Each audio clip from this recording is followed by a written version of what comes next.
Merhaba arkadaşlar, örgü kanalıma hoş geldiniz. Tığ işi kolay modelli bir bebek elbisesi yaptım. Bugün bunun anlatımını sizlerle paylaşmak istiyorum. Bu elbise modelini ben daha önceden de yapmıştım arkadaşlar. Etek ucundan başlayarak yukarıya doğru örmüştük. Birçok arkadaştan farklı şekilde tasarım istendi. Bu sefer yakadan başladım, aşağıya doğru ördüm. Elbisenin örgüsüne dediğim gibi yakadan başlıyoruz. Ben bugün anlatımımı 1-2 yaş arası bebekler için yapıyorum. Yaka bölümünde arttırmalar yapıyoruz. Trabzan sırasını yine arttırmalar yaparak devam ediyoruz. Siz daha açık isterseniz bu arttırma yaptığımız aralığı daha fazla yapabilirsiniz. Elbisenin arka görüntüsü de bakın bu şekilde arkadaşlar. Çok kullanışlı ve çok güzel, spor bir model. Buradan askıların ucuna düğme yaptım. Bebeği giydirip çıkarması da çok kolay. Bebeğin kilosuna göre ayarlanabilsin diye bel bantları yaptım. Bakın bu şekilde. Bebeğin kilosuna göre bu istediğiniz sıraya düğmeyi takarak ayarlama yapabilirsiniz arkadaşlar. Bu elbisenin örgüsünde iplik olarak ben bu ipliği kullandım. Canan Gloria diye bir marka iplik. Kullandığım iplik üzerinde 100 gram iplikte 345 metre var. Bu iplikten bir yumak iplik bitti. İkinci yumak ipliğe başladım. Siz daha küçük yapıyorsanız bir yumak iplik yetecektir. Ben bu marka ipliği kullandım. Siz bu elbisenin örgüsünü İstediğiniz marka iplik ve renkleri kullanarak örebilirsiniz. Tığ olarak da 5 numara 3 milimetrelik tığ kullandım. Siz elinizin sıklığına, ipliğin kalınlığına uygun olarak istediğiniz numara tığları kullanabilirsiniz. Düğme olarak da 2 tane bel bandının buraya, 2 tane askıya olmak üzere 4 adet de düğmeye ihtiyacımız var arkadaşlar. Ölçülerini de söyleyeyim. Başlamadan önce fikriniz olsun. Bakın kol altının buradan gövde genişliğini ölçüyorum. 25 santimetre. Etek ucunun açılmış olarak genişliğini ölçüyorum. 32 santimetre açık olarak arkadaşlar. Yüksekliğini ölçüyorum. Kol altının buradan yüksekliğini ölçüyorum. 22 santimetre. Yaka başlangıcından bakın buradan bitmiş olarak tam yüksekliğini ölçüyorum. 35 santimetre. Yaka genişliğini ölçüyorum. Bakın buranın 14 santimetrede yaka genişliği var. Bu ölçüde 1-2 yaş arası bebekler için güzel bir ölçü oldu. Dediğim gibi siz daha küçük yapmak istiyorsanız bu başlangıç sayısını daha az yaparak arttırmaları daha az yapabilirsiniz. Yüksekliğinde ona göre daha az yaparsınız. Daha büyük kız çocuklarınız için yapıyorsanız da bu yaka başlangıç sayısını birkaç zincir fazla başlayabilirsiniz. Arttırmaları istediğiniz kadar yaparak yüksekliğini kızınıza göre ayarlamasını yapabilirsiniz. Bu elbiseye takım olarak bir de bebek hırkası yaptım. Bakın bu şekilde kolay ve güzel modelli bir bebek hırkası arkadaşlar. Bu hırkanın örgüsü de çok kolay. İkili kombin yaptım bakın böyle. Siz de benim gibi böyle güzel bir takım yapmak isterseniz bu tığ işi hırkanın videosunu da ben YouTube kanalıma yükledim.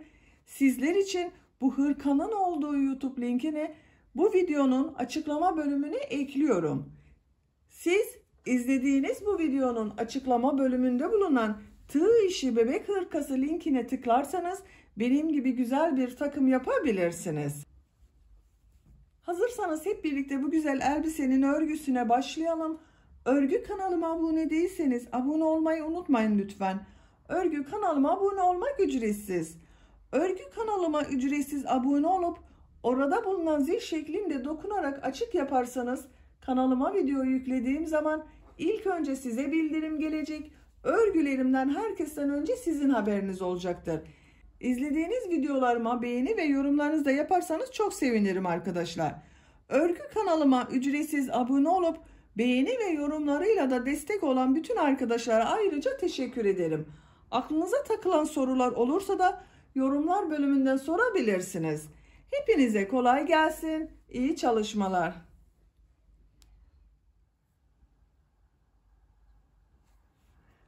Elbisenin örgüsüne yakadan başlıyoruz. Ön ve arka robayı ayrı ayrı örüyoruz. Kol altında birleştiriyoruz. Etek bölümünü tek parça şeklinde örüyoruz. İlk önce ön bölümün robasını yapalım. Şu şekilde ilk ilmeği yapıyorum. Size nasıl kolay geliyorsa ilk ilmeği öyle yapabilirsiniz. Ve zincirleri yapmaya başlıyorum. Yaka başlangıcı için 38 zincir yapıyorum. 38 zinciri yaptım. Çok sıkı olmayan zincir yaptım bakın arkadaşlar. Şimdiki sırada bu zincirler üzerine trabzan yapacağız. 3 ilmek atlıyorum. 1, 2, 3. 4. ilmek içine trabzan yapıyorum. 2 defa da çıkarıyorum bakın. 1, 2. Bu 3 ilmek atladığımda bir trabzan. Diğer ilmeklere de bakın zincirler üzerine trabzan yaparak devam ediyorum. Her zincir üzerine bir trabzan yapıyorum.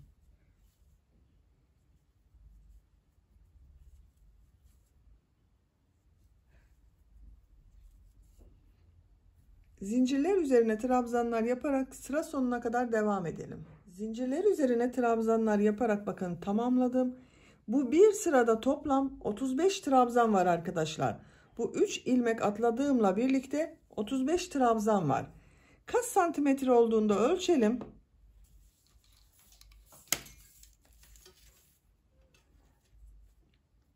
Şu şekilde bakın santimetre olarak ölçüyorum.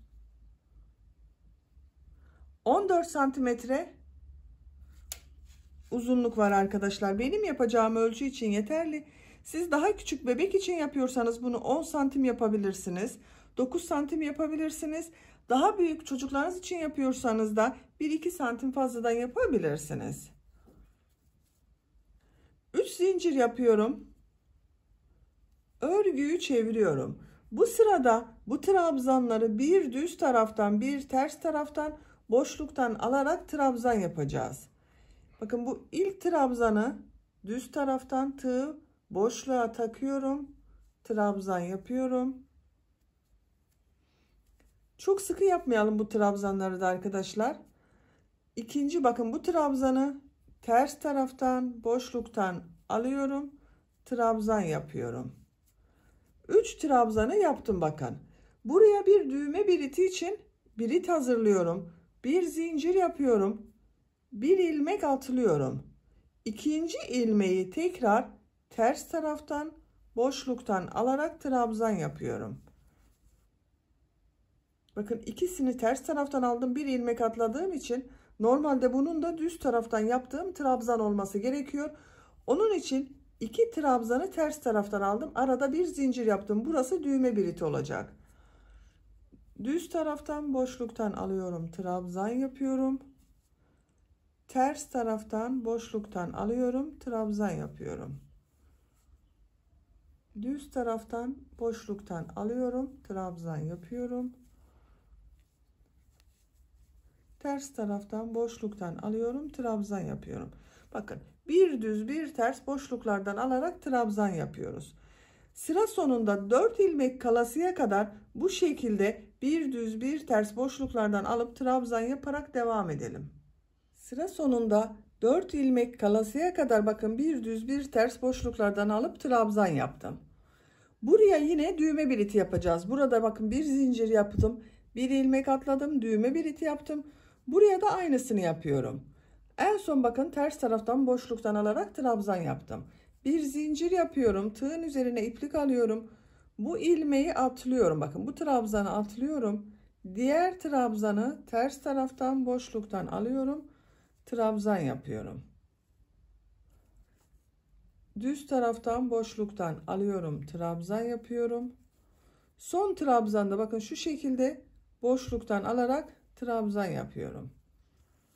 Bakın ikinci sırada bir düz bir ters boşluklardan alıp trabzan yaptık. Düğme biritlerinde yaptık arkadaşlar. 3 zincir yapıyorum. Örgüyü çeviriyorum. Bu sırada bu trabzanları nasıl görüyorsan o yönde boşluktan alarak trabzan yapıyoruz. İlk bakın ters tarafta görünüyor. Ters taraftan boşluktan alıp trabzan yapıyorum. Düz tarafta görünüyor. Düz taraftan boşluktan alıp trabzan yapıyorum. Bu bir zincir yaptığım boşluğa bir trabzan yapıyorum. Düz tarafta görünüyor. Düz taraftan boşluktan alıp trabzan yapıyorum. Nasıl görüyorsam o yönde boşluktan alıp trabzan yapıyorum bakın.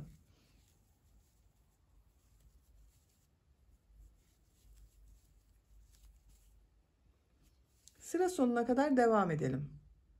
Düğme biliti yaptığım yere kadar bakın. Nasıl görüyorsam o yönde boşluktan alıp trabzan yaptım. Bu bir zincirli boşluğa bir trabzan yapıyorum. Diğer trabzanları nasıl görüyorsam o şekilde boşluktan alıp trabzan yapıyorum.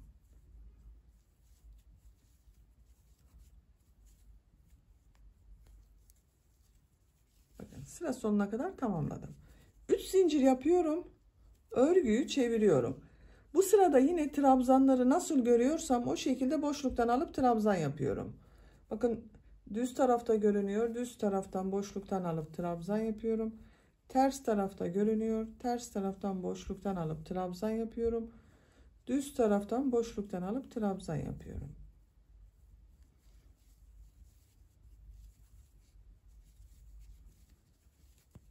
Bu şekilde. Sıra sonuna kadar devam edelim. Sıra sonuna kadar nasıl görüyorsam o şekilde boşluktan alarak trabzan yaptım. Bakın yaka başlangıcında görülen örgüyü bitirdim arkadaşlar.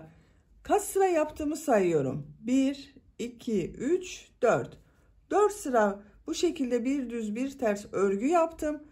5. sıradan itibaren sıra başında ve sıra sonunda 7 trabzanı nasıl görüyorsam o şekilde boşluktan alıp trabzan yapacağız. Aralarda görünen trabzanları da düz trabzan yapacağız. 3 zincir yapıyorum. Örgüyü çeviriyorum. Ters tarafta görünüyor. Ters taraftan boşluktan alıp trabzan yapıyorum. Düz tarafta görünüyor. Düz taraftan boşluktan alıp trabzan yapıyorum. Ters tarafta görünüyor. Ters taraftan boşluktan aldım, trabzan yaptım. Düz taraftan boşluktan aldım, trabzan yaptım.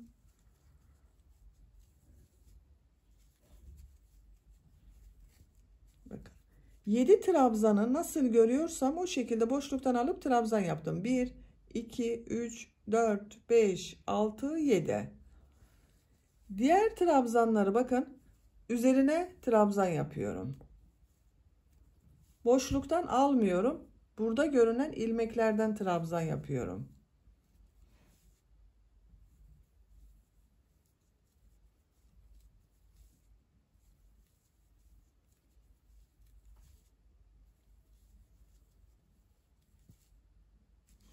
Sıra sonunda 7 trabzan kalasıya kadar düz trabzanlara devam edelim. Sıra sonunda 7 ilmek kalasıya kadar düz trabzanları yaptım.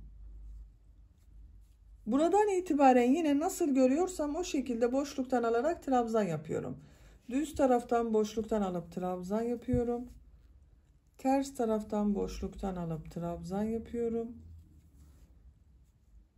Düz taraftan boşluktan alıp trabzan yapıyorum.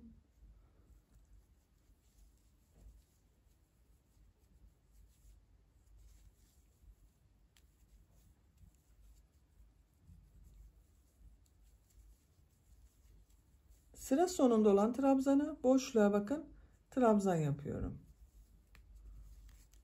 Bu şekilde alıyorum. Bakın 7 trabzan sıra başında nasıl görüyorsam o şekilde boşluktan alıp trabzan yaptım. Arada bulunan trabzanları düz trabzan yaptım. Sıra sonunda da 7 trabzanı nasıl görüyorsam o şekilde boşluktan alıp trabzan yaptım. 3 zincir yapıyorum. Örgüyü çeviriyorum. Bu sırada trabzanları nasıl görüyorsan o şekilde trabzan yapacağız arkadaşlar. İlk 7 trabzanı boşluktan alıp trabzan yapıyorum.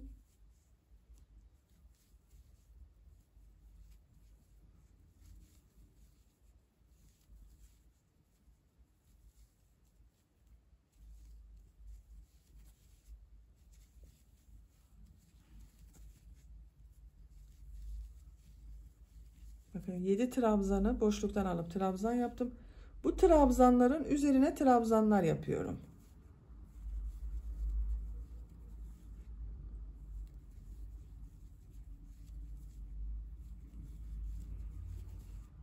Sıra sonuna kadar devam edelim.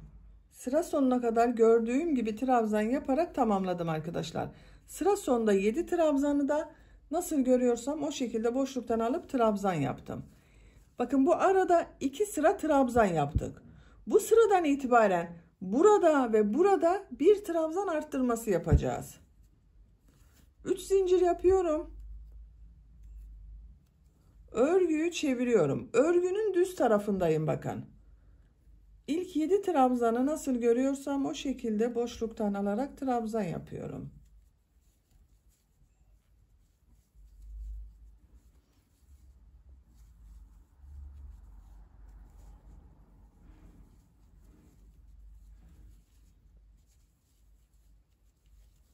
Bakın 7 trabzanı nasıl gördüğüm gibi boşluktan alarak trabzan yaptım. Burada arttırma yapıyorum. Bakın bu trabzan ile bu son yaptığım boşluktan alarak yaptığım trabzan arasında bir boşluk var. Buraya arttırma trabzanı yapıyorum. Diğer ilmeklerin üzerine trabzan yaparak devam ediyorum.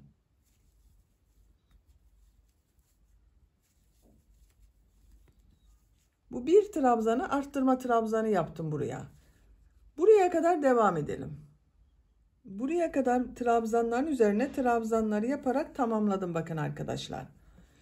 Bir arttırma trabzanı da buraya yapıyorum. Bakın bu boşluktan alarak yaptığım trabzanla bu son yaptığım trabzan arasında bulunan boşluğa bir arttırma trabzanı yapıyorum.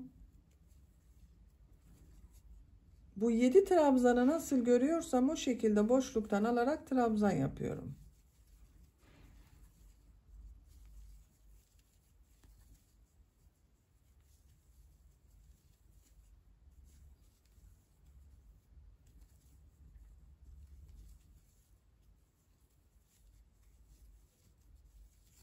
Bakın bu şekilde.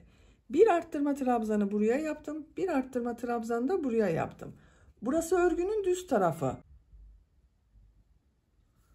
3 zincir yapıyorum. Örgüyü çeviriyorum. Örgünün ters tarafındayız. Düz tarafında arttırma yaptım. Ters tarafında arttırma yapmıyorum. Nasıl görüyorsam o şekilde trabzan yapıyorum bakın. Boşluktan gördüklerimi boşluktan alarak trabzan yapıyorum.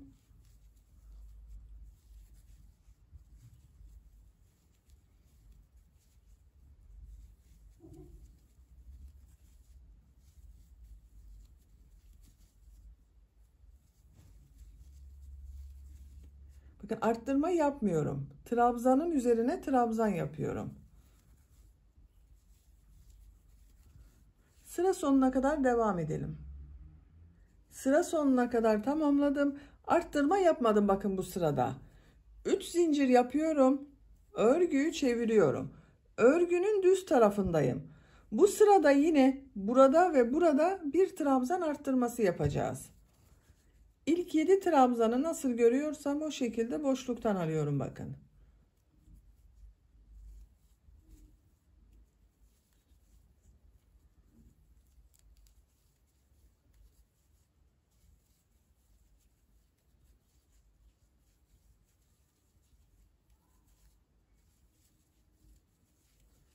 Boşluktan alarak trabzanları yaptım. Buraya arttırma trabzanı yapıyorum.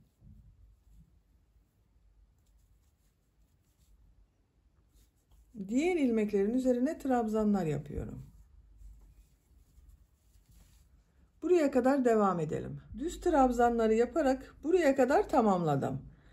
Bu iki trabzan arasına arttırma trabzanı yapıyorum. Bu trabzanı boşluktan alarak trabzan yapıyorum. Nasıl görüyorsam o şekilde boşluktan alarak trabzan yapıyorum.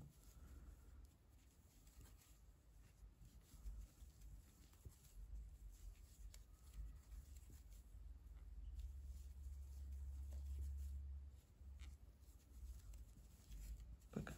Bu sırada yine bir trabzan arttırması burada yaptım. Bir trabzan arttırması burada yaptım. 3 zincir yapıyorum. Örgüyü çeviriyorum.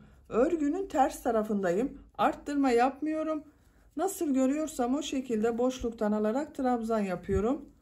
Düz trabzanlarında üzerine trabzanlar yapıyorum.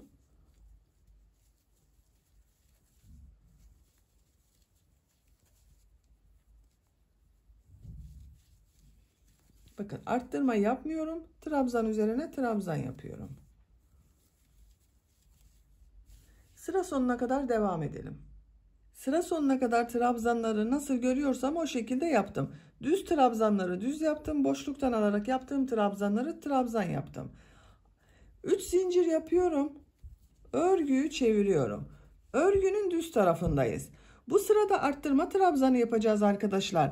Bu sıradan itibaren artık ters taraftan da arttırma trabzanı yapacağız. Her sırada bu iki yerde arttırmalar yapacağız. İlk 7 trabzanı nasıl görüyorsam o şekilde boşluktan alıp trabzan yapıyorum.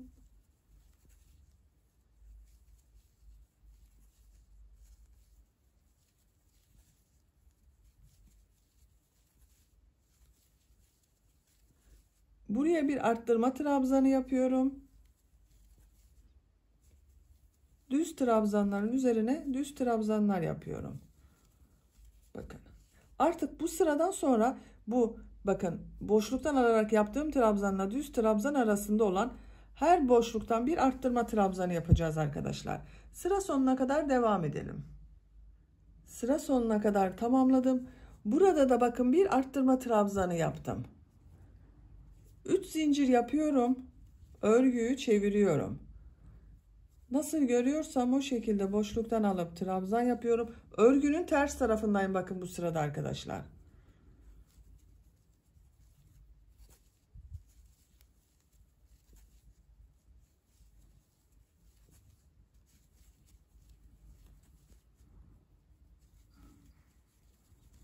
Bakın burada yine arttırma yapıyorum. Örgünün ters tarafındayım ama artık her sırada arttırma yapıyorum. Bir arttırma trabzanı yaptım. Diğer ilmekleri trabzan yaparak devam ediyorum. Bu şekilde.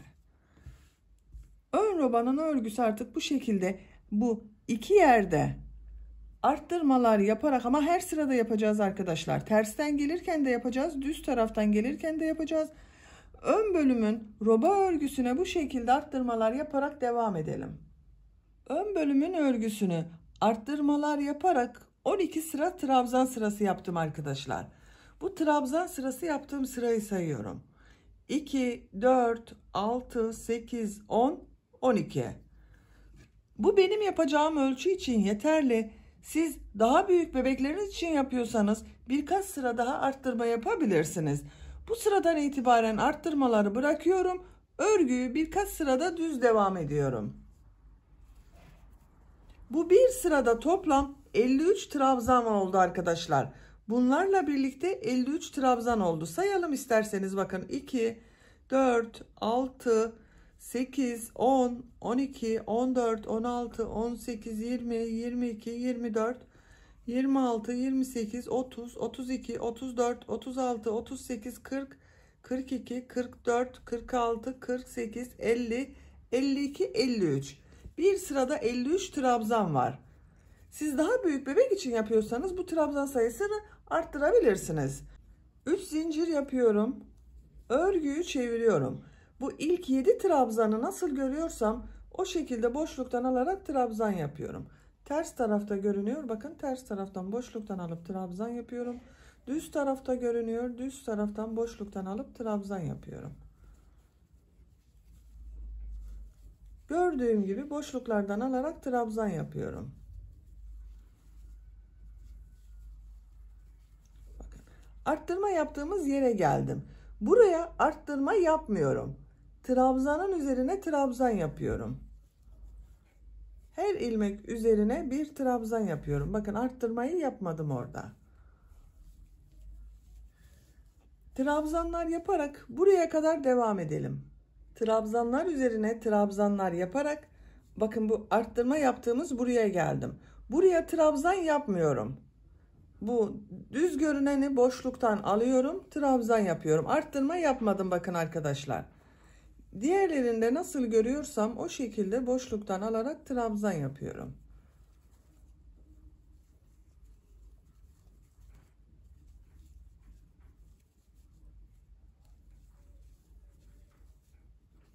Bakın son trabzanda boşluğa tığ taktım, trabzan yaptım. Bu bir sırada yine 53 trabzan var. Arttırma yapmadık. 3 zincir yapıyorum. Örgüyü çeviriyorum. Nasıl görüyorsam o şekilde boşluktan alarak trabzan yapıyorum. Bu en son sırada yaptığımız trabzan sayısıyla birkaç sıra örgüye devam edelim arkadaşlar. Ön bölümün örgüsünü bakın arttırmayı bıraktığım buradan itibaren düz trabzanlar ile devam ettim. Bu kenarda yaptığım 7 trabzanda nasıl görüyorsam o şekilde boşluktan alarak trabzan yaptım.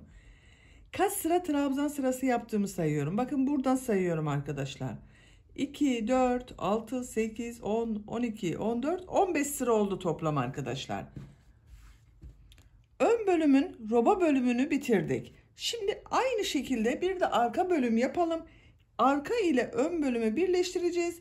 Etek bölümüne tek parça halinde devam edeceğiz. Arka bölümü de bu ön bölümü başladığımız gibi başlıyoruz. Sadece bu düğme bilitlerini yapmıyoruz arkadaşlar. Bu ön bölümü 38 zincir yaparak başladım. Arka bölüm için de 38 zincir yapıyorum. İlk ilmeği bu şekilde yapıyorum. Devam ediyorum. 38 zincir yapıyoruz.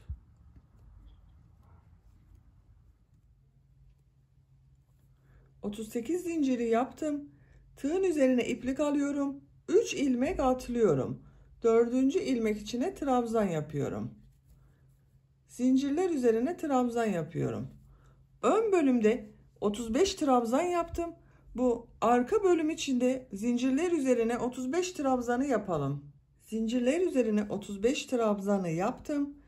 Burada yaptığımız gibi bir düz bir ters boşluklardan alarak trabzan yapacağız. Ama düğme biliti yapmıyoruz dediğim gibi arkadaşlar. 3 zincir yapıyorum. İlk trabzanı düz taraftan boşluktan alıyorum. Trabzan yapıyorum. Ters taraftan boşluktan alıyorum. Trabzan yapıyorum. Düz taraftan boşluktan alıyorum. Trabzan yapıyorum. Bakın düğme biliti için zincir yapmadım burada. Ters taraftan boşluktan alıyorum. Trabzan yapıyorum.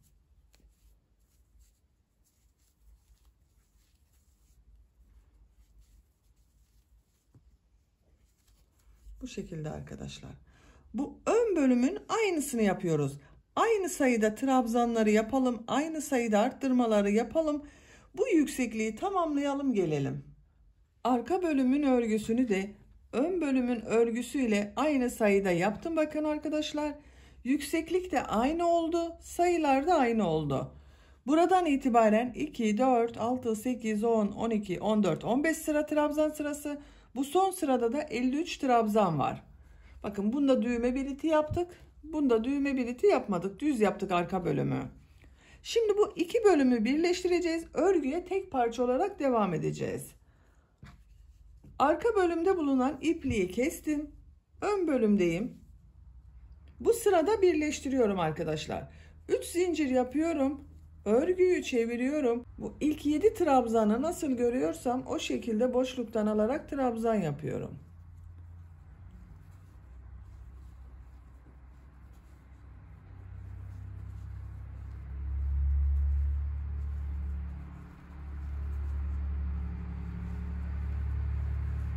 Bakın trabzanlı yere geldim. Bunların üzerine trabzan yapıyorum.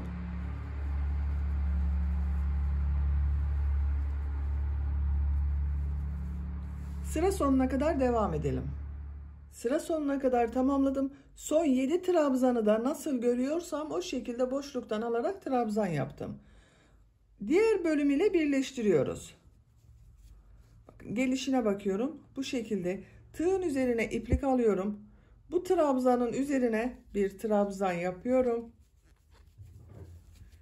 Bu 7 trabzan nasıl görüyorsak o şekilde yapıyoruz. Bakın bunun üzerine trabzan yaptım. Bunu düz tarafta görüyorum. Düz taraftan boşluktan alıp trabzan yapıyorum. Ters tarafta görüyorum. Ters taraftan boşluktan alıp trabzan yapıyorum.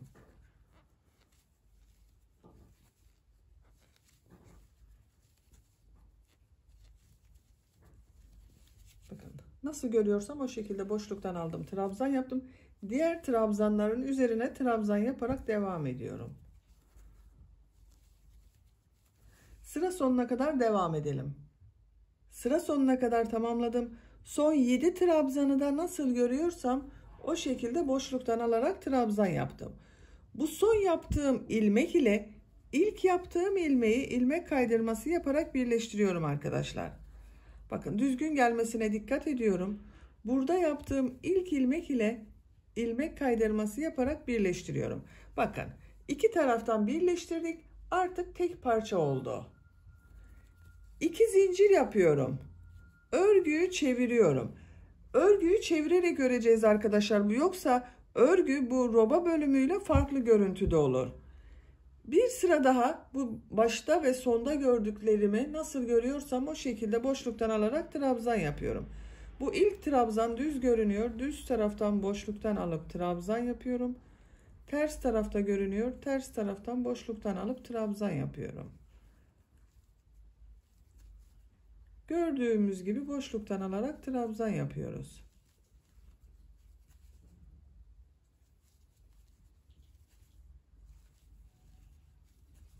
Diğer trabzanların üzerine trabzanlar yapıyorum. Buraya kadar devam edelim. Bu iki bölümü birleştirdiğimiz yerdeyim. Bu son 7 trabzanı da nasıl görüyorsam o şekilde boşluktan alarak trabzan yaptım. Bu birleşim yaptığım bir ilmek var. Buraya bir trabzan yapıyorum. Burada gördüğüm 7 trabzanı nasıl görüyorsam o şekilde boşluktan alarak trabzan yapıyorum.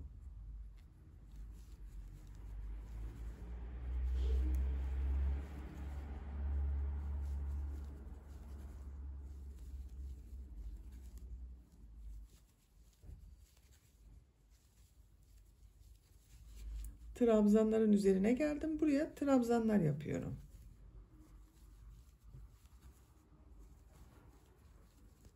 Bakın. Birleşim yaptığımız yere bir trabzan yaptım. Sıra başında da bakın burada da 2 zincir yapmıştım. Arada kalacak o zincir arkadaşlar. Bu bir trabzanı onun için yaptık. Sıra sonuna kadar devam edelim.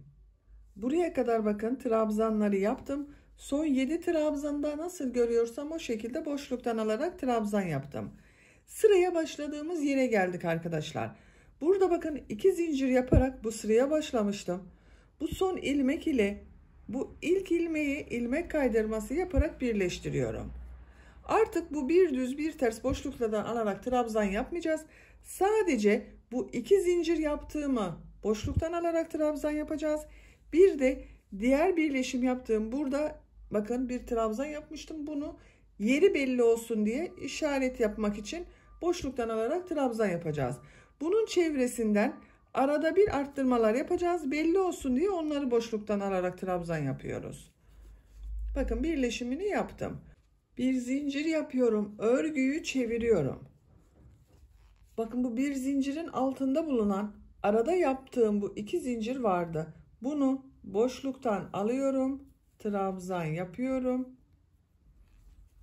Bir tane yaptım bakın buraya boşluktan alarak ama ters taraftan yaptım. Ters taraftan yapmamın sebebi de bu, bakın örgünün düz tarafı burası arkadaşlar. Bu boşluktan aldığım düz tarafta görünen trabzan olacak. Diğer ilmeklerin üzerine trabzan yaparak devam ediyorum. Bakın artık boşluktan alarak yapmıyorum bunları. Üzerine trabzan yapıyorum. Trabzanlar yaparak bu iki ortada yaptığım bir trabzana kadar devam edelim. Trabzanlar yaparak buraya kadar tamamladım. Bakın iki bölümü birleştirdiğimiz yerde burada bir trabzan yapmıştım. Bu bir trabzana ters taraftan boşluktan alıyorum. Trabzan yapıyorum.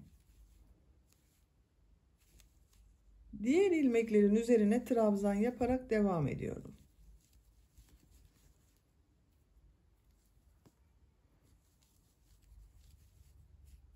Bakın bir tane boşluktan alarak trabzan yaptım. Diğerlerine düz trabzan yapıyorum. Sıra sonuna kadar devam edelim. Sıra sonuna kadar trabzanları yaptım. Sıra başında yaptığım bu ilmek ile ilmek kaydırması yaparak sırayı birleştiriyorum. Bir zincir yapıyorum. Örgüyü çeviriyorum.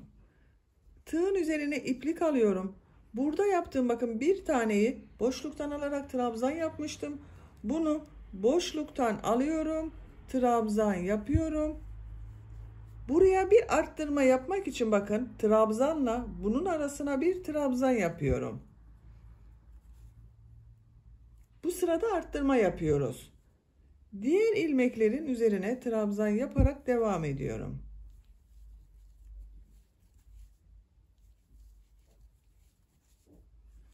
Trabzanlar yaparak burada yaptığım bakın bu bir trabzanı boşluktan alarak trabzan yapmıştım. Oraya kadar devam edelim. Bu bir trabzanı boşluktan aldığım trabzana kadar trabzanları yaptım bakın arkadaşlar.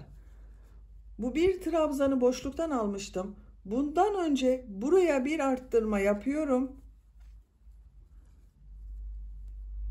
Bu trabzanı boşluktan alıyorum. Buraya da diğer bölüm için bir arttırma yapıyorum. Bakın.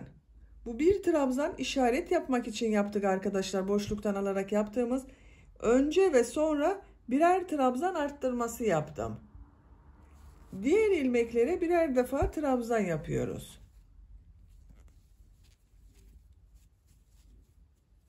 Şeklini görelim. Bakın arkadaşlar. Ön bölümde burada bir arttırma yaptım. Arka bölümde burada bir arttırma yaptım. Şekli bu şekilde. Diğer arttırma yapmak için bakın bu sıra sonuna kadar devam edelim. Sıra sonuna kadar trabzanları yaptım. Buraya bakın bu trabzan ile bu sıra başında boşluktan alarak bir trabzan yapmıştım. Bunun arasında bulunan bu boşluğa bir trabzan yapıyorum. Arttırma yapıyorum.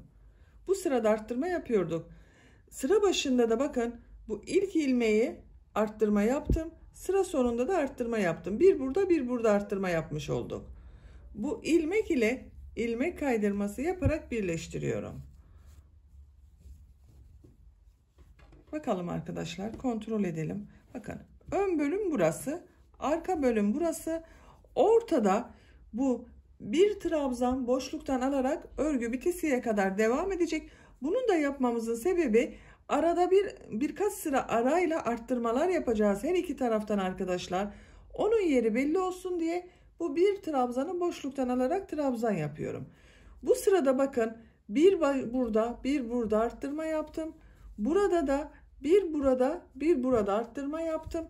Birkaç sıra arttırma yapmadan örgüye devam ediyorum. Siz tercihinize göre bu düz yapacağınız sırayı 3 sıra yapabilirsiniz, 4 sıra yapabilirsiniz. Bir zincir yapıyorum, örgüyü çeviriyorum. Bu ilk trabzanı bakın ters tarafa denk geldi. Ters taraftan boşluktan alıyorum. Trabzan yapıyorum. Artık bu sırada arttırma yapmıyorum. İlk ilmek üzerine trabzan yapıyorum. Diğerlerinde trabzan yaparak devam ediyorum. Burada bir trabzanı bakın boşluktan alarak trabzan yapmıştım. Buraya kadar devam edelim. Boşluktan alarak yaptığım trabzana kadar bakın trabzanları yaptım. Burada yine arttırma yapmıyorum. Bakın buraya arttırma yapmıyorum. Bu trabzanı boşluktan alıyorum. Bakın ters taraftan boşluktan alıyorum. Trabzan yapıyorum. Buraya da arttırma yapmıyorum. Trabzanın üzerine trabzan yapıyorum.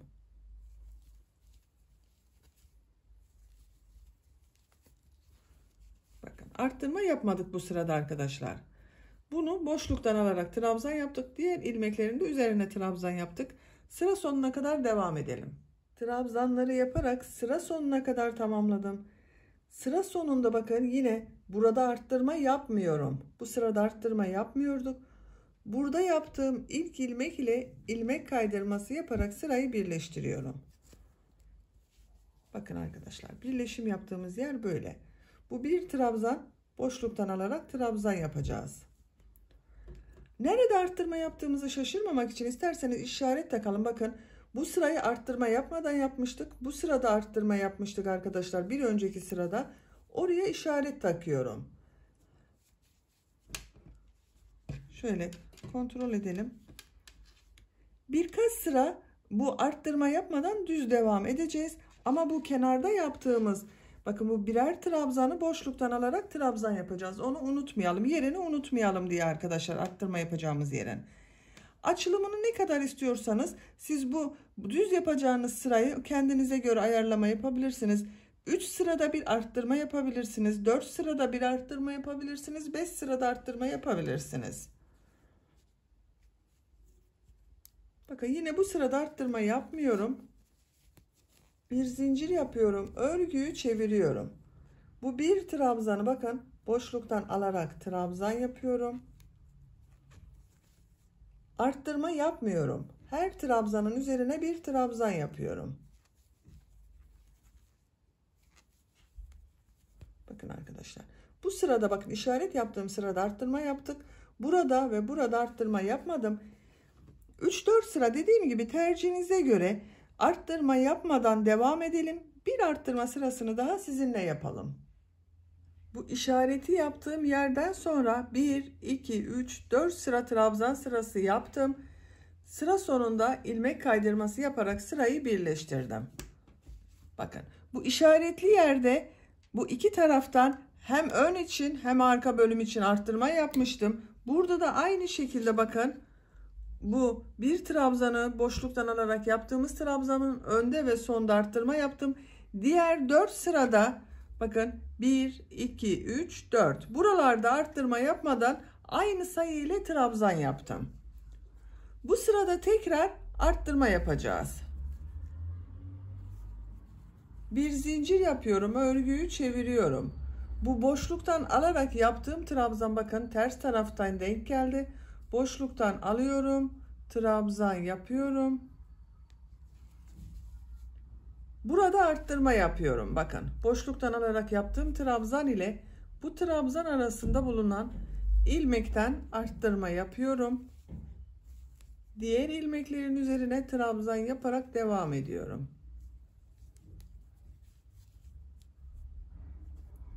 Şu işareti de buraya takalım. Bir sonraki arttırmayı kaçıncı sırada yapacağımızı bilmek için arkadaşlar. Bakın şuraya da işareti takıyorum. Burada arttırma yaptık. Diğer arttırmayı yapmak için bakın bu boşluktan alarak yaptığım trabzana kadar trabzanlar yaparak devam edelim. Bu boşluktan alarak yaptığım trabzana kadar trabzanları yaptım. Burada arttırma yapıyorum bakın. Bunu boşluktan alarak yapacağız. Bundan önce buraya bir arttırma trabzanı yapıyorum.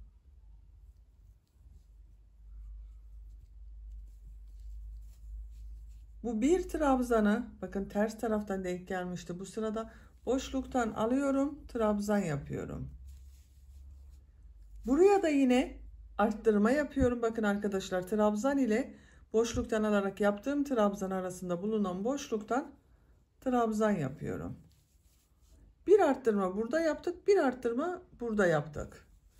Diğer ilmekleri trabzan yaparak devam ediyorum. Sıra sonuna kadar devam edelim. Trabzanlar yaparak sıra sonuna kadar tamamladım. Burada bir arttırma yapıyorum bakın arkadaşlar. Boşluğa bir trabzan yapıyorum. Arttırma trabzan oldu. Son ilmek ile ilmek kaydırması yaparak birleştiriyorum. Bir zincir yapıyorum. Örgüyü çeviriyorum. Bakın bu işareti şuraya takalım daha net görünür. Bakın boşluktan alarak yaptığım trabzana takıyorum. Burada arttırma yaptık. Bundan sonra 3, 4 veya 5 sıra arttırma yapmadan trabzanlara yapmaya devam edeceğiz. Bakın bu boşluktan alarak yaptığım trabzanı boşluktan alarak trabzan yapıyorum. Arttırma yapmıyorum. Trabzanın üzerine trabzan yapıyorum. Diğer ilmekleri de trabzan yaparak devam ediyorum.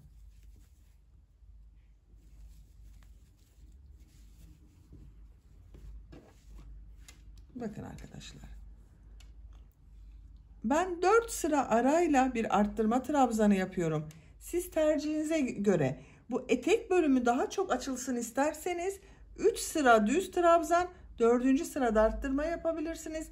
Veya etek bölümü daha dar olsun istiyorsanız 5 sıra trabzan, 6. sırada arttırma yapabilirsiniz tercihinize göre.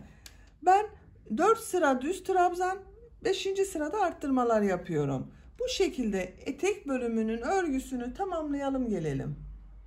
Elbisenin örgüsünü trabzanları başladığım buradan itibaren bu iki kenardan arttırmalar yaparak buraya kadar ördüm.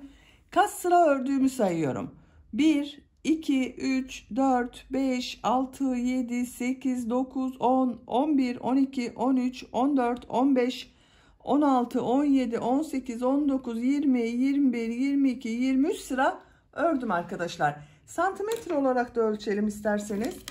Bu sıra sayısı sizin tercihinize göre daha az da olabilir, daha çok da olabilir. Bakın buradan ölçüyorum. 20 santimetre yükseklik var. Burada bitirmiyorum. Buradan itibaren burada yaptığımız gibi bakın bir düz bir ters örgüler yapacağız. Bakın arttırmaları yaptım. Şekil olarak açıldı etek örgüsü.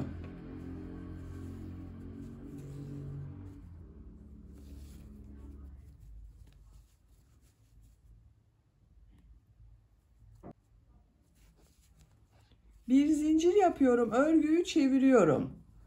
Bu sırada dediğim gibi bu trabzanları bir düz bir ters boşluklardan alarak trabzan yapacağız. Bu ilk bakın boşluktan aldığımız bir trabzan vardı. Bunu düz taraftan boşluktan alıyorum, trabzan yapıyorum. Biraz arttırma yapmak istiyorum burada. Tekrar bakın bir önceki sırada arttırma yapmıştım. Burada da arttırma yapıyorum. Arttırma yapmak için bir trabzan yapıyorum. Bu ters tarafta olan olacak. Bir trabzan yaptım. Bu ters tarafta olan trabzan olacak arkadaşlar. Bu trabzanı düz taraftan boşluktan alıp trabzan yapıyorum. Ters taraftan boşluktan alıp trabzan yapıyorum. Düz taraftan boşluktan alıp trabzan yapıyorum. Bir düz bir ters boşluklardan alarak trabzan yapıyoruz. Bu şekilde. Diğer arttırma yaptığımız buraya kadar devam edelim. Bir düz bir ters boşluktan alıp trabzan yaparak buraya kadar tamamladım. Buraya bir arttırma trabzanı yapıyorum. Bu bakın boşluktan alarak yaptığım trabzanı düz taraftan boşluktan alıp trabzan yapıyorum. Diğer tarafına da bir arttırma trabzanı yapıyorum. Bu arttırma trabzanı yaptıklarımız ters tarafta görünen trabzan olacak arkadaşlar. Bu trabzanı düz taraftan boşluktan alıp trabzan yapıyorum. Ters taraftan boşluktan alıp trabzan yapıyorum. Düz taraftan boşluktan alıp trabzan yapıyorum. Bu şekilde. Sıra sonuna kadar devam edelim. Sıra sonuna kadar tamamladım. Bakın sıra sonunda da yine bir arttırma trabzanı yapıyorum. Bu boşluğa bir trabzan yapıyorum. İlk yaptığım, bu boşluktan alarak yaptığım bir trabzan vardı. Onunla ilmek kaydırması yaparak sırayı birleştiriyorum. Bakın arkadaşlar. Bu şekilde oldu görüntüsü. Bu sırada bu trabzanları nasıl görüyorsan o şekilde boşluktan alarak trabzan yapacağız. Bir zincir yapıyorum. Bu ilk trabzan bakın düz taraftan boşluktan alıp trabzan yapıyorum. Bu bir trabzan yaptığım trabzan var. Onu ters taraftan boşluktan alıyorum. Trabzan yapıyorum. Düz görünüyor. Düz taraftan boşluktan alıp trabzan yapıyorum. Ters tarafta görünüyor. Ters taraftan boşluktan alıp trabzan yapıyorum.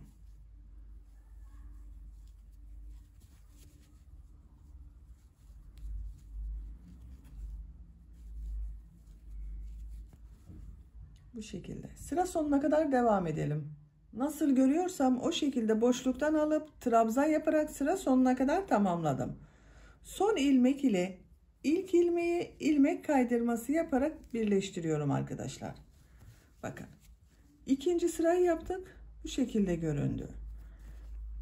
Bir zincir yapıyorum. Yine nasıl görüyorsam o şekilde boşluktan alarak trabzan yapıyorum.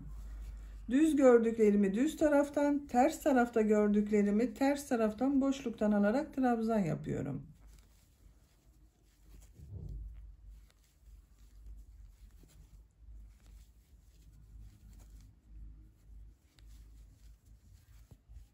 Bu şekilde. Sıra sonuna kadar devam edelim. Sıra sonuna kadar tamamladım. Son ilmek ile ilk ilmeği ilmek kaydırması yaparak sırayı birleştiriyorum. İpliği kesiyorum arkadaşlar.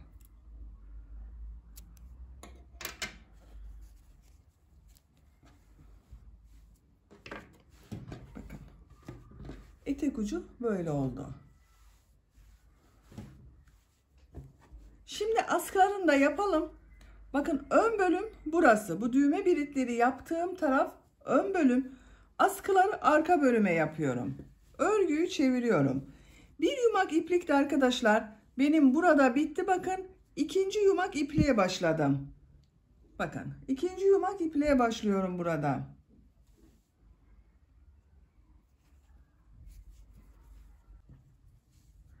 Arka bölümün buradan başlayacağız bakın. Önce orta noktayı buluyorum.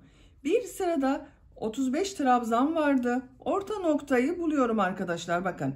1, 2, 3, 4, 5, 6, 7, 8, 9, 10, 11, 12, 13, 14, 15, 16, 17, 18. orta nokta. Bakın şu şekilde. 17 bu tarafta var. 17 bu tarafta trabzan var. 18. ortada bulunana işaret yaptım. Buradan ipliğin ucunu bağlıyorum.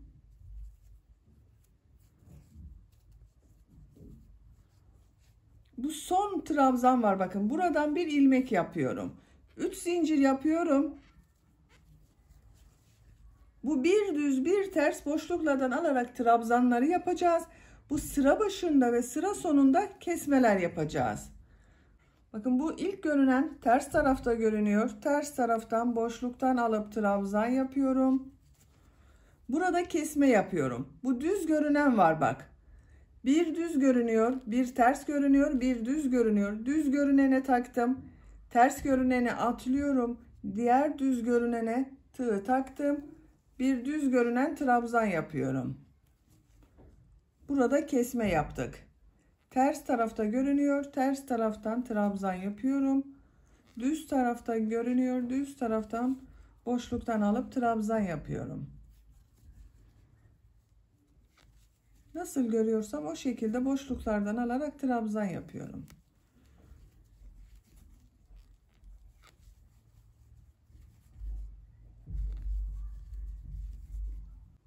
Ters taraftan boşluktan alıyorum, trabzan yapıyorum. Sıra sonunda bakın bu işaretten sonra 1, 2, 3, 4, 5 trabzan kaldı. Bu düz görünen 2 trabzanı boşluktan alıyorum. Düz görünen trabzan yapıyorum. Ters görüneni ters taraftan boşluktan alıp trabzan yapıyorum. Bu trabzanı bakın düz görüneni düz taraftan boşluktan alıp trabzan yapıyorum. Kesmeler yaptık. Bir burada kesme yaptık, bir burada arkadaşlar. 3 zincir yapıyorum. Örgüyü çeviriyorum. Bu sırada nasıl görüyorsam o şekilde boşluklardan alarak trabzan yapıyorum. Düz görünüyor. Düz taraftan boşluktan alıp trabzan yaptım. Ters taraftan görünüyor. Ters taraftan boşluktan alıp trabzan yapıyorum. Düz taraftan gelirken kesiyoruz. Ters taraftan giderken kesme yapmıyorum. Nasıl görüyorsam o şekilde boşluklardan alarak trabzan yapıyorum.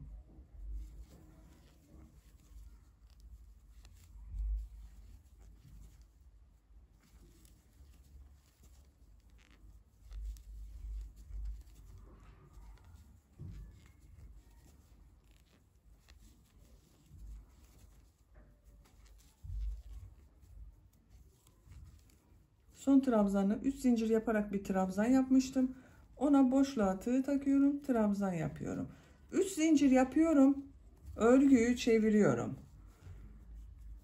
Burada bakın arkadaşlar, bu bir trabzan ters tarafta görünen trabzanı trabzan yapıyorum.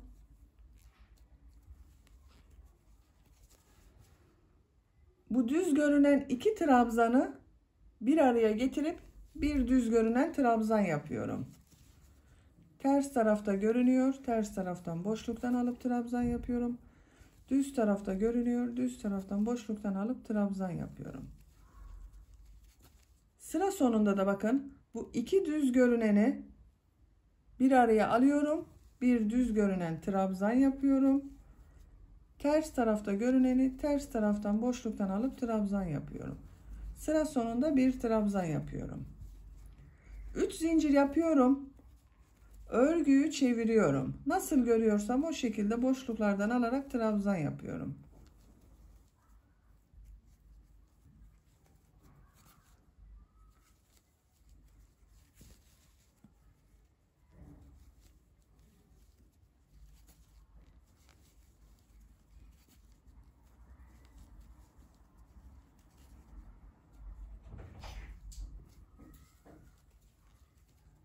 Son trabzanı bakın boşluktan trabzan yapıyorum. 3 zincir yapıyorum. Örgüyü çeviriyorum. Burada 2, 4, 6, 8, 9 trabzan var.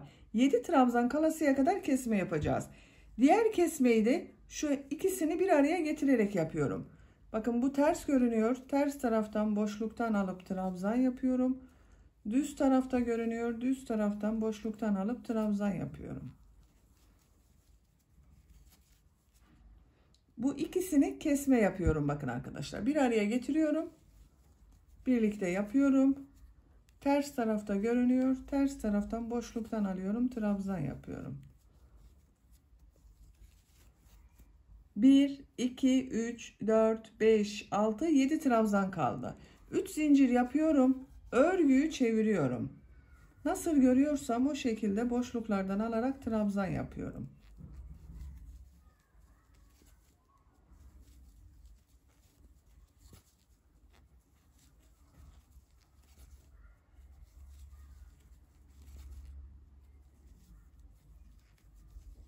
Üç zincir yapıyorum sıra sonunda, örgüyü çeviriyorum. Nasıl görüyorsam o şekilde boşluklardan alarak trabzan yapıyorum.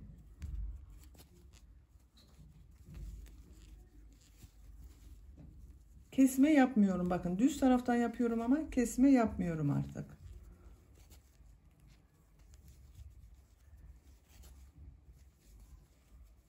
Bakın bu şekilde. Bu askının örgüsü böyle devam edecek arkadaşlar. 7 trabzan ile nasıl görüyorsan o şekilde boşluklardan alarak trabzanları yapmaya devam edeceğiz.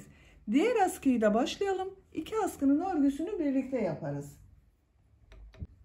Diğer askının örgüsünde bu işaret taktığım yerden başlıyorum arkadaşlar. Bakın bu düz görünen trabzandan başlıyorum. İpliğin diğer ucundan başlıyorum. Bunu devam edeceğiz. Onun için kesmedim ipliği. Bu trabzandan ipliği bir defa bağlıyorum. Bakın bu düz görünenden bir ilmek yapıyorum. 3 zincir yapıyorum. İlk trabzanı ters taraftan boşluktan alıp trabzan yapıyorum. Bu iki düz görünen trabzanı tığın üzerine alıyorum. Düz görünen trabzan yapıyorum. Ters tarafta görüneni ters taraftan boşluktan alıp trabzan yapıyorum. Gördüğüm gibi boşluktan alarak trabzan yapıyorum. Sıra sonunda yine kesme yapacağız.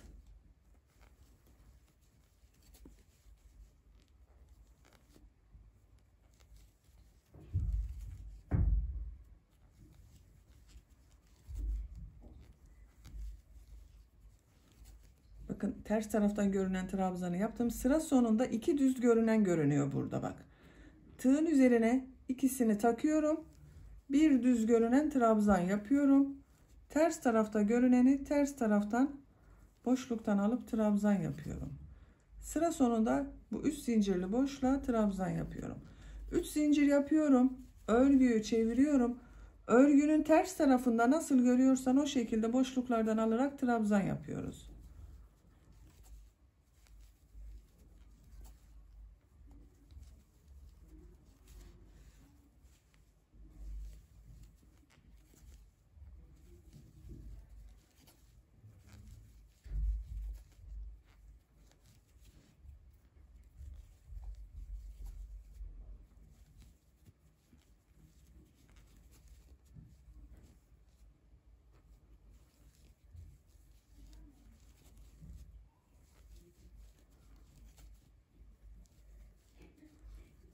Üç zincir yapıyorum. Örgüyü çeviriyorum. İlk bakın ters görünüyor. Ters taraftan boşluktan alıp trabzan yapıyorum. Bu iki düz görüneni bakın tığın üzerine takıyorum. Düz görünen trabzan yapıyorum. Bir trabzan yapıyorum. İki trabzanı bir trabzan. Sıra sonunda tekrar kesme yapacağız.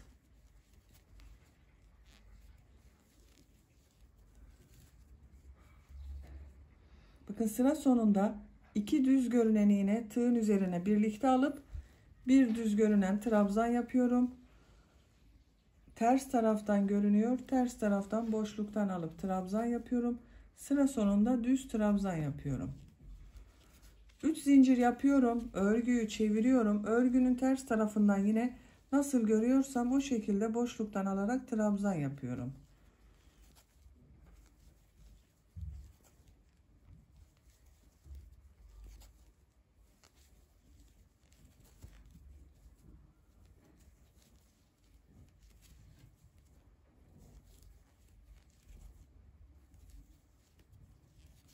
Üç zincir yapıyorum. Örgüyü çeviriyorum. Buradan kesme yapacağız arkadaşlar. Bakın diğer askının örgüsünde buradan kesme yaptım. Son kesmeyi buradan yapmadım. Bunu da buradan kesme yapıyoruz. Ters görüneni ters taraftan boşluktan alıp trabzan yapıyorum. Bakın şu iki düz görünen trabzanı tığın üzerine alıyorum. Birlikte düz görünen trabzan yapıyorum. Eğer sizin daha fazlaysa bu trabzan sayısı 7 trabzan kalasıya kadar kesme işlemlerine devam edebilirsiniz.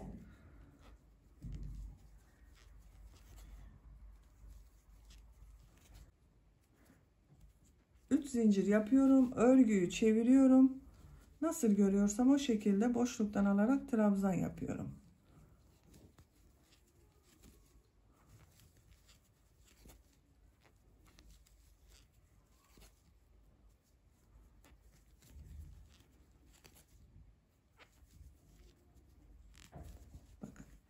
Bu askıda da 1, 2, 3, 4, 5, 6, 7 trabzan kaldı. Bu 7 trabzan ile her iki askının örgüsünü yapacak olduğunuz bebeğinin omuzundan geçirin. Buraya gelecek bakın. Ucu buraya gelecek askıların arkadaşlar.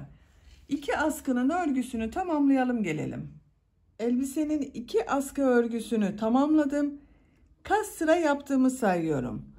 Bu ikiye ayırdığım yerden itibaren bakın buradan başlıyorum. 1, 2, 3, 4, 5, 6, 7, 8, 9, 10, 11, 12, 13, 14, 15, 16, 17, 18, 19, 20, 21, 22, 23, 24, 25, 26, 27, 28, 29, 30. Diğer askıda 30 sıra, bu da 30 sıra oldu arkadaşlar. Bakın siz bunu bebeğinizin boyuna göre ayarlarsanız daha iyi olacaktır. Buraya düğmesini dikeceğiz. Şu şekilde ayarlamasını kendi bebeğinizin boyuna göre yapabilirsiniz. Bakın. Görüntüsü böyle olacak. Bunun ucuna düğmelerini dikeceğiz. Bu düğme biritlerine takacağız bakın. Belin buraya ayarlama yapmak için bant yapımında ben bir tanesini yaptım. Diğer bant örgüsünü sizinle birlikte yapalım. Bakın aynı bunun gibi 7 trabzandan bu bantın örgüsünü yapıyorum. Arka bölümden yapıyorum arkadaşlar. Arka bölüme yapacağız. Bu ön bölüme düğme dikeceğiz. Bebeğin kilosuna göre düğmeyi ayarlamasını buradan yapacağız. Bakın bir trabzan sırasını atlıyorum. Burada bulunan ilmekten bakın şu ikinci sıra ilmeğinden ipliği bir defa bağlıyorum.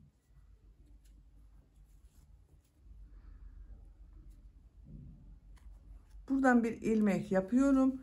Bir zincir yaptım, sağlamlaştırdım. 2 zincir daha yapıyorum. 3 zincir oldu arkadaşlar. Bu 3 zincirde bir trabzan olacak. Bakın burada bulunan bir trabzan var. Bu boşluğa 2 trabzan yapıyorum.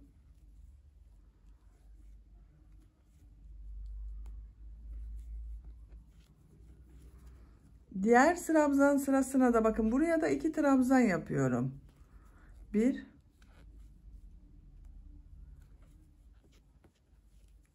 2. Bu trabzan sırasına da 2 trabzan yapıyorum. 1, 2.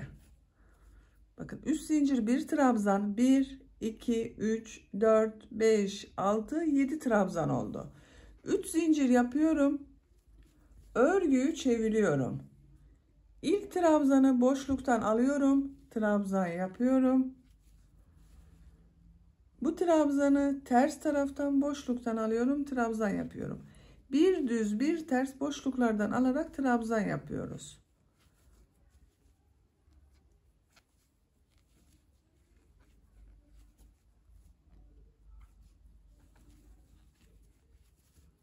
Son trabzanı bakın üst zincir yaparak yaptığım bir trabzan vardı. Boşluğa trabzan yapıyorum. Üst zincir yapıyorum. Örgüyü çeviriyorum. Nasıl görüyorsam o şekilde boşluktan alarak trabzan yapıyorum.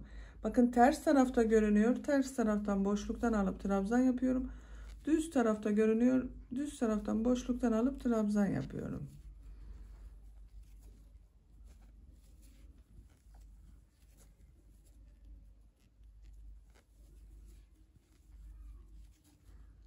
Üç zincir üzerine de bir trabzan yapıyorum.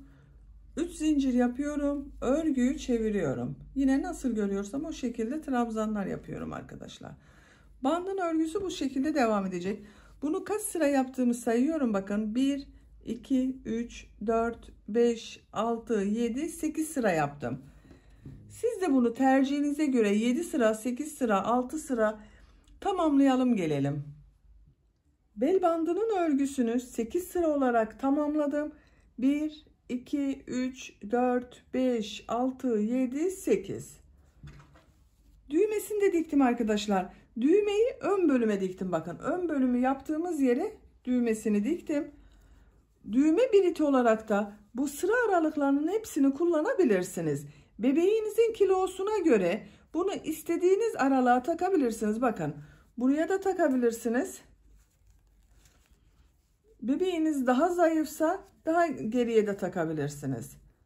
Tercihinize göre nereye istiyorsanız oraya göre bebeğinizin bel ölçüsüne göre bu düğme bilitlerini kullanabilirsiniz. Bakın diğer bandında düğmesini ben yaptım. Bu şekilde askılarına da düğmeleri diktim. Bakın tam uca dikmedim. Bebeğin boyuna göre siz bunu daha uca da dikebilirsiniz. Daha geriye de bebeğin boyu uzadıkça bunu uca doğru alabilirsiniz arkadaşlar. Bakın düğme biliti taktığım yere takıyorum. Buraya düğme biliti yapmıştım. Onları kullanıyoruz. Bakın böylece elbisenin örgüsünü bitirmiş oldum. Hem çok kolay hem de çok güzel bir elbise oldu arkadaşlar. Ölçülerini size söylüyorum. Bakın buradan gövde genişliğini ölçüyorum. 25 santimetre. Etek ucundan genişliğini ölçüyorum. 32 santimetre. Yüksekliğini ölçüyorum. Bu bakın yaka başlangıcından etek ucuna kadar olan yükseklik 35 santimetre. Kol altının buradan yüksekliğini ölçüyorum. 22 santimetre. Bu robanın yakanın genişliğini de ölçelim. Bakın arkadaşlar bu şekilde ölçüyorum. 14 santimetre yakanın genişliği var. Bu da 1 yaş bebek için çok güzel bir ölçü oldu. Bebeğiniz çok kilolu olmazsa 2-3 yaşa kadar kullanılabilir bir ölçü arkadaşlar. Bu askılardan bebeğin boyuna göre ayarlamasını yapabilirsiniz.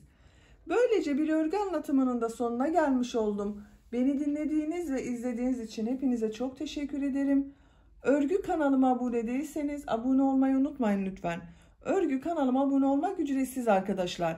Örgü kanalıma abone olup orada bulunan zil şeklinde dokunarak açık yaparsanız kanalıma video yüklediğim zaman ilk önce size bildirim gelecek. Örgülerimden herkesten önce sizin haberiniz olacaktır. Sizlerle yeni örgülerde görüşmek dileğiyle. Hoşça kalın, sevgiyle kalın.